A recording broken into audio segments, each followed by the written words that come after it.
Around the world there are 5 or 6 really stellar shows, and this is clearly going to be one of them. And it's exciting to see old friends of Lee McQueen, his family, all of them coming to this very, very glamorous gala right here in the middle of town. This is where Lee would have been most happy that his work was being shown. To him, the V&A was a place that he would come to and find inspiration.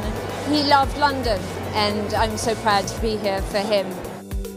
We're just really, really excited to be here and just glad it's come to London, which is where the genius was from. I think he drew a lot of his inspiration from being a Londoner.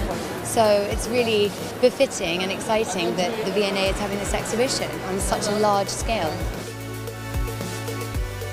I don't think I've ever met anyone like Alexander McQueen. He was a genius. He was innovative, he was a caring friend. I miss him very much.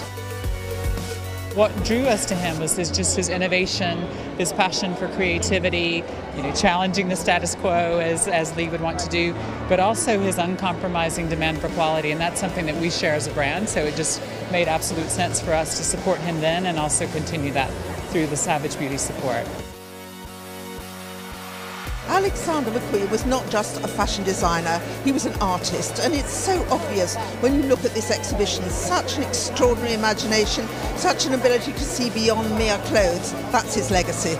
A lot of the work is really sculptural, the shoes and the hats and the jewellery. Well, it's all about poetry, it's all about uniqueness and couture.